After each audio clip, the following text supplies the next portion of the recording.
Welcome to the Chasing Poker Greatness YouTube channel. Today's video is episode 9 in the Strategy Combine series, where Coach Brad and myself break down hands from the notes that have the highest impact on your overall win rate. If you're interested in learning more about the Strategy Combine, make sure to stick around for the break.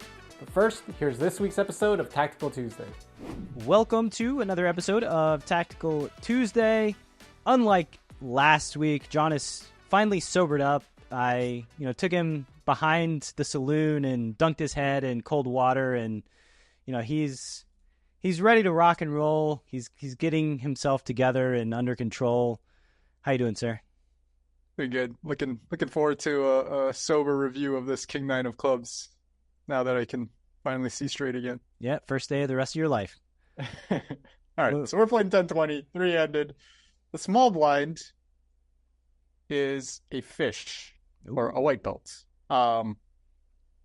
Wouldn't be able to tell pre-flop open size 3x from the small blind. It's exactly what we expect. Could 3-bet King 9 of clubs, could flat. Wolf in question for this hand decides to flat. Maybe, whatever. I mean, maybe depending on the player type, there's a more of an argument for leaning towards flat for some reason. If this wolf thought that he could pick up on some extra or post-flop data points to take advantage of this likely weak player in the small blind, who knows? But maybe my preference, I would lean towards 3-betting instead of flatting. Personally. Yeah, me too. That's why I thought that maybe there's some extra reason this player thought that flatting might be better this time. But yeah, I would also generally lean towards 3-betting King 9 of clubs.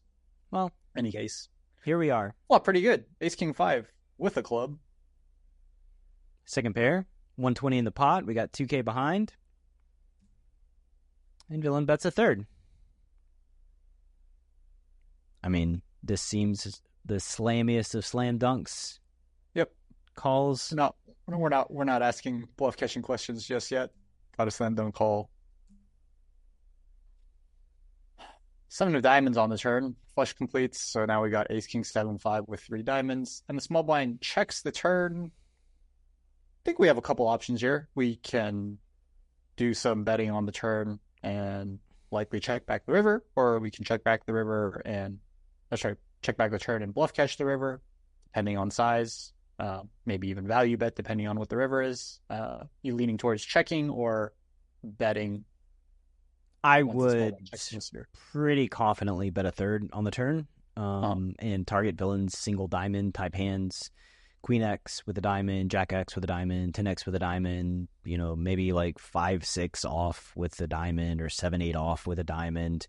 And really just kind of bank on the villain in the small blind not being able to find check raises with low equity hands and just fold to a check raise, and then just generally check back rivers and be able to realize my equity. So I think and I get to set my price, right? I think if I check behind and villain does have like ace whatever, ace deuce, ace 3, ace 4, ace 6, ace 8, ace 9, ace 10, ace jack, or ace queen, then they're likely to place, like a 70% size bet or so that will probably end up calling just because it's blind versus blind and villain's a white belt. So yeah, I would bet a third here and check back. But I do suspect that the wolf in question does not bet the turn because I know who they are and what they do, and I don't think these kind of... Also, what kind of Tactical Tuesday would this be if the wolf just did what we... No, I mean, if this were predict what the wolf is going to do, I would say they check behind, and have a very high level of confidence they check behind. But I would personally bet a third on the turn. All right, see what they do. Confirm the check back. Okay. Surprise. Oh, they make trips. Good for them. And they face a check on the river. So now we get the rare value bet the river after checking back the turn opportunity, or the clear value bet on the river opportunity. Don't know if there's, I don't know if it's worthwhile spending a ton of time thinking about size. I assume the wolf here is just going to go some medium to large size, targeting an ace. Yeah, like 70%. Oh, overbet. Goes big, targeting an ace. Goes definitely on the bigger side. Oh, that's what now we have, sucker. Now we have problems. Yeah, we overbet, bet 235 at a 198. Final board is ace, king, 5, 7, king. We have trips with a 9 and villain jams. I think that we should just slather jam all over our bodies because we are toast here. I would not call this bet. How come? What's your thought process here? Because I could hear someone saying like, well, isn't this like the best hand you get to the river with when you call the flop, check back the turn, and bet the river for this size? Like, do you ever have a hand that's better than King 9, King 10, something in that range? And the answer is probably no. It's not. So it's not. How are you reaching the conclusion that you should just fold? Well, the best hand that you get to the river? If I have no calls, right, and villain has no bluffs, then I don't care. Yep. Like, if villain has very, very limited bluffs in their range, then the exploitative counter is to have no calls, right? So I'm just banking on villain under bluffing here and not really having any bluffs, and I don't really care that I'm folding my entire range because I don't think that the villain is going to find this check jam with hands. I'm not even sure like what. I guess with anything other than a boat or a flush. Queens with a diamond, something like that. Queen Jack with a queen of diamonds or, Yeah, but I could see like Queen Jack doing some barreling on the turn. But like, I could see a hand like pocket queens with a diamond, range betting the flop on an ace king whatever board, and then, finding a check on the turn with a little bit of showdown. Ace 5 maybe, like blocking boats. I mean, we don't even have boats. They're like, they don't need blockers. Like no blockers here really matter for them, I don't think. This is more of like, they have ace king and aces in their range. We don't. They're a white belt. I don't think they're going to be tricky. I'm just going to fold every single hand that I have here, including king X, and let it be done. For the record, I would like to state that if I would have bet the turn, I would have probably gotten check raised and would have lost less money here, but that's neither here nor there. What does the wolf do here? Oh, they just stick it in. Boy, am I going to look ridiculous if they stick it in and win. Please don't win. Oh, thank God we didn't win. We lost. You'll never see me so excited that we lost a $4,000 pot and breaking the hand down on Tactical Tuesday where I'm not financially motivated, I take it all back. I wish the wolf would have won this pot. This was actually quite meaningful to me in my pretty wallet. Big one, yeah. Yeah. I think that for me the biggest takeaway though is what you said on the river, facing a villain that likely has no bluffs in their check jamming range. Versus those types of players, you should never use the excuse of like, this is the top of my range or this is the best hand that I get to the river with, so I just have to call, because at that point you're the one. Like, I think a lot of people say that, saying something along the lines of like, if I fold this hand, I'm being exploited. But I think if you call those hands, you are being exploited. Being exploited. Right, no matter what you do, you're being exploited in some way, huh? It's better to be exploited. It's better to fold everything and actually be the one exploiting the guy with no bluffs, even though sometimes it feels like you're getting run over, like it might have felt like here for our poor wolf. Better to be the exploiter and not the exploitee, is what I'm hearing. As promised in the intro, here's a closer look at the CPG Strategy Combine. The Strategy Combine is a database analysis tool that will allow you to analyze your game like a professional, identify where you're crushing and where your game needs work, compare yourself at every major node to the best players in the CPG Wolf CFP, see how you stack up versus the top players on our high-stakes team, create an improvement plan based on the specific nodes that most urgently need your attention. Focus your time and energy on the spots that matter the most. Go to chasingpokergreatness.com/CPG Strategy Combine to read testimonials from the beta group as well as register yourself for the next Combine. I hope to see you there. Now, back to Tactical Tuesday. Well played me. Sorry, Mr. Wolf, who lost a 2K stack. Let's see if you can nail another one. See if we can get it back. Small blind open. Small blind is... Everybody folds small blind. Not a white belt. Not a white belt. Not a white belt. So likely a brown or black belt, considering we're playing 2K and L online. That's where they tend to hang out. Small blind opens to 3 big blinds. We have an ace and a 10 of different suits. I think I probably just... you could go either way. I could 3-bet. I could call. I probably trend towards calling with most of my, or some of my offsuit broadways, double broadways. Wolf is off to a good start. Yeah, flop is queen 6-4, rainbow. We have an ace and a 10. There's 120 in the pot. The small blind bet's a third, and we've got so many different back doors, backdoor straights and trips and two pair. Really just a straight, though. I'm with you, though. I think the sand it's a little premature to fold, especially for a third pot when we're in position. Yeah, not folding. Come on, get out of here. We have ace high. We got that. Look, and now we turn in ace. Ace queen 6-4. What's the villain gonna do? Please don't overbet. Well, you got your wish. They didn't overbet. They bet pot.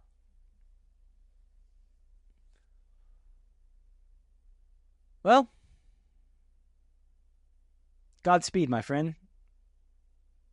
Sounds like you're thinking about folding.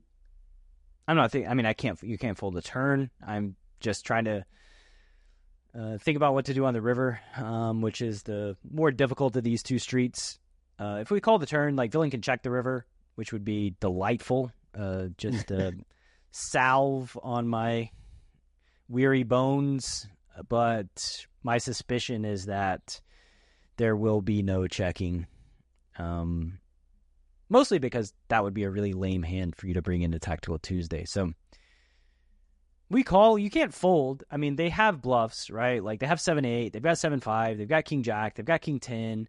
They also have like a bunch of two pair and sets. I think like what's important here to recognize is like, yeah, so we turn top pair, but we do have ace 6 and we have ace 4. And this is a spot where I would never raise my value on the turn because I need that. I need to stockpile my value for the river here and have some hands that call the turn and fold to the river bet. And then also have hands that call the turn and then call the river bet as well. So yeah, I would never raise the turn in this situation with like two pair. If I did raise the turn, I just probably don't have a turn raising range on this board. That's the easiest way to go. Yeah, I think that's pretty cool. Highlights the difference between this episode and last week's episode where you talked about having a raising range when you were out of position, but it sounds like in position is going to make a pretty big difference here. And texture too, right? There's no flush draw. It's full rainbow. It's disconnected board. So I think texture-wise is different, and we're in position, which are important variables. So we call. River's 7.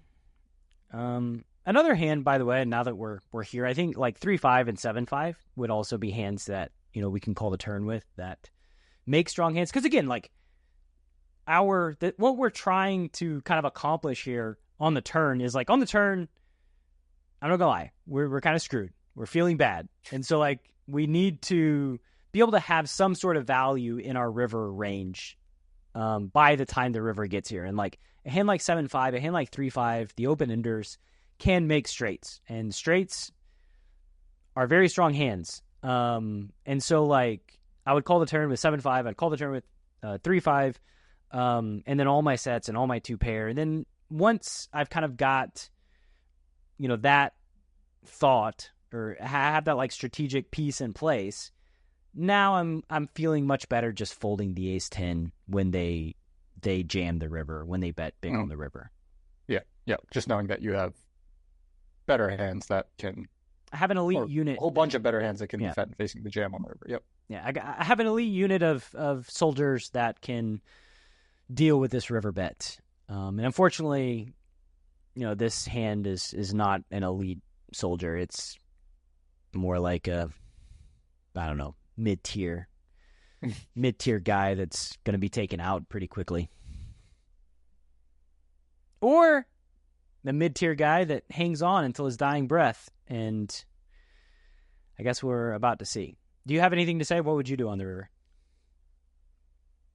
Ace 6-4, Queen 7 is the board, by the way. No flush. I could so easily be biased from knowing the result, but it just feels like there's the small blind. There's no shortage of value to pick from, especially on this river. Like even their bluffs, a lot of their bluffs just got there on this river. 5-3, 8-5, like the 7-5 continue. Does 7-5 or 7-8 always continue barreling the river after turnover bet gets called? Maybe, maybe not. But I would assume that some of those bluffs would slow down on this river. So again, just their bluffs. A lot of their natural bluffs got there, and even if their natural bluffs hadn't gotten there, they had infinite natural value to pick from anyways. Basically every 2-pair combo, every set is still available to them to take this line. And this is like not the type of run out where any of those hands would be dissuaded from putting tons of money in the pot. It's not like, even a hand like 6-4, I don't think is particularly worried about this run out. So yeah, I think I would just call with my 2-pair combos here and try to limit myself to calling down with like ace-6, ace-4, ace-7. Do I get to the river with some Queen X 2-pair combos? Probably not, because maybe a hand like Queen 4 exactly. Queen 4 or Queen 7, but yeah, I think my call down threshold on the river facing over bet or jam would be 2-pair plus. I agree, and I hope the wolf in question calls. They do call. Now, okay, I have two hopes, actually. My first was that they call, and the second was that they lose. And why am I rooting so heavily against them to losing here? Because I guess I'm rooting for myself that I would have folded. Oof. And we run into Queen 4. I don't know. I hate the feeling when I make like a big bluff catch like this on the river, and I just see this, and I'm like, yeah, like, Of course, yeah. And they have like so many of these, right? Like they have like your Queen 4 suited. That's like one combo out of like can't even count like the 2-pair and straights that are there on the river. So yeah, try to avoid this feeling on the river and find the fold and try to stick to calling with 2-pair plus. One thing too, again, I'm aware of the wolf who's in question who's submitted this hand, so. They've given me some flack for some of my recent calls, and I gotta say, this is a nice public payback for them. Yeah, you make fun of us in private, we'll put you on YouTube. And we'll bring it to the YouTube streets where dozens of people will see it. Dozens. And one of them is sometimes drunk, and he's a co-host, Mr. Jonathan Chai. All right. Oh, last week. I said sometimes. You're just balancing your sober range. Yeah. So we lose. See if I can come back sober next week. Wolf loses a $2,300, $88 pot, the 2-pair. And yeah, I think, again, this is why you kind of reserve those elite soldiers so that you can call the river bet, so that, you don't let their Queen 4s or 6-4s just print by calling down with all of your ace-X. Because I think, like, once we pass the test on the turn, I think it's pretty likely that we have an ace. We may have some like weaker Queen X, but yeah, like, and then Villains just like doesn't care and is overbetting the river on like a complete blank. Like we pass the turn test, nothing changes, and now, yeah, I don't think they're really hoping for us to fold. I think that this bet, if I were to guess, is underbluffed and full of value. So, all right, maybe we'll get them next week. If only the wolf would do exactly as I say, this would have never happened. That's all I got. See you next week. See you next week, friendo. Thank you for watching this week's episode of Tactical Tuesday. As always, if you enjoyed what you saw today, please give the video a like and subscribe to our channel. It helps us out a lot and lets us know what type of content you're looking for in the future. Thanks again for watching this week's episode of Tactical Tuesday. This is Tactical Tuesday on Chasing Poker Greatness with your hosts, Brad Wilson and John Chai.